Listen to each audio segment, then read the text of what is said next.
Hello everyone, Caden here, and welcome to my beginner's guide for ChatGPT. Now, I know many of you have probably been hearing about ChatGPT over the past week or so and want to give it a try yourself. My goal for this video is threefold. First, I want to talk a little bit about what ChatGPT actually is. Second, I want to go over, of course, the bulk of the video will be going over the basics of ChatGPT and how you can use it today.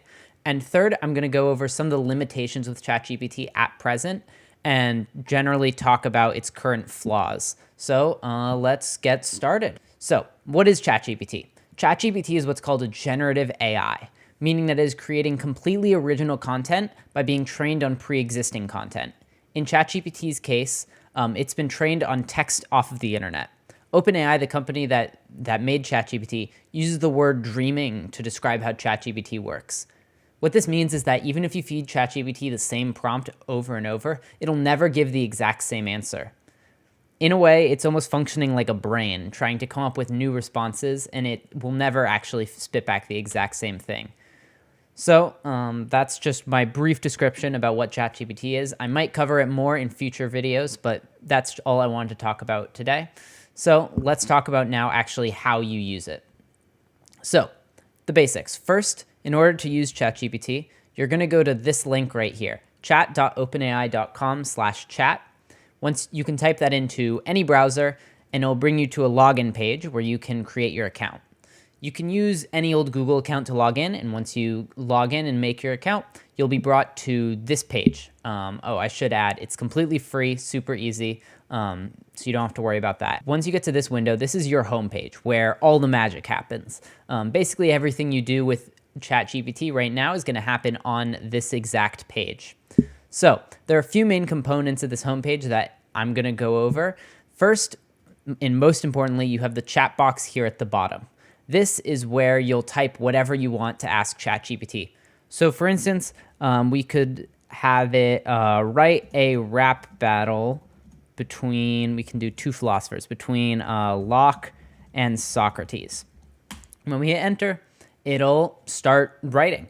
And I have, of course, I've put this prompt in multiple times, but as I mentioned before, because ChatGPT has like a neural network, what it's really doing is coming up with new content. So I have never seen this rap battle before. It's always been a different one. So you can write literally whatever you want in this box. I've tried countless different things, but you can write literally whatever you want, and then it'll spit back out its answer right here in the center of the screen.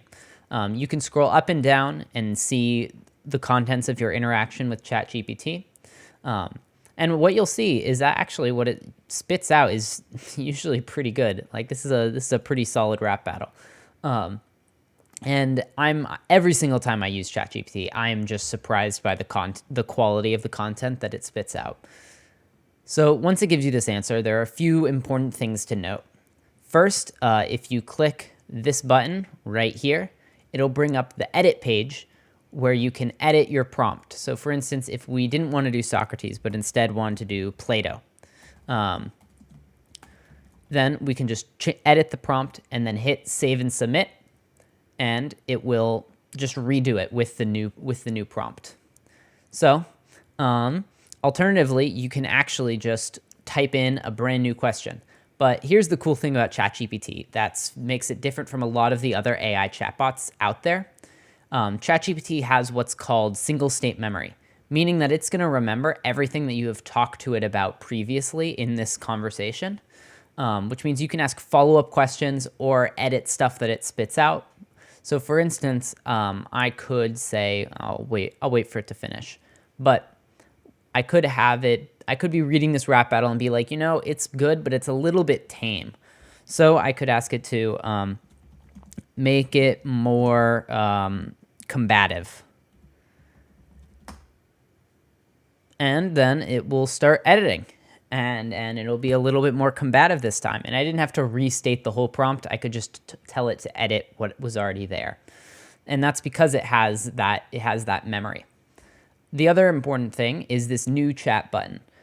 This new chat button is basically how you wipe the conversation. So when you hit this, it'll wipe the memory, and you'll start completely fresh with a new instance of ChatGPT. there's one final thing I should talk about, which is languages.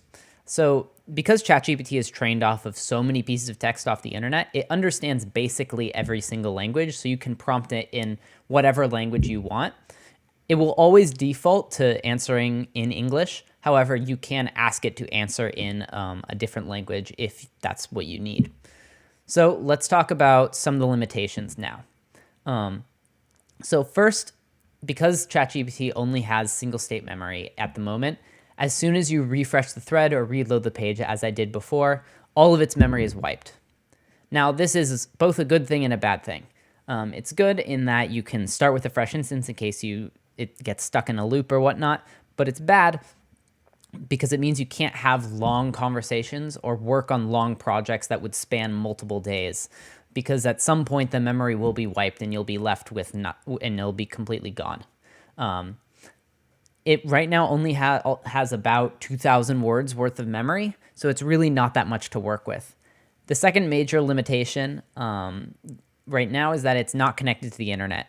So you can't ask it to pull up specific web pages or call for it to search the internet on anything or have it like try to find sources for you off the internet. Also, it probably won't know anything that's like hyper specific, because if it wasn't trained on that, then it won't know that it happened. ChatGPT's model was trained in about 2021, so it won't know anything that happened after that, or very little of anything that happened after. So finally, and this is, in my opinion, ChatGPT's by far its biggest limitation right now, is that ChatGPT, I mean, it's a work in progress. It gets things wrong a lot. It gets basic facts wrong. So don't ever take what it's saying as 100% true at face value. Use your brain.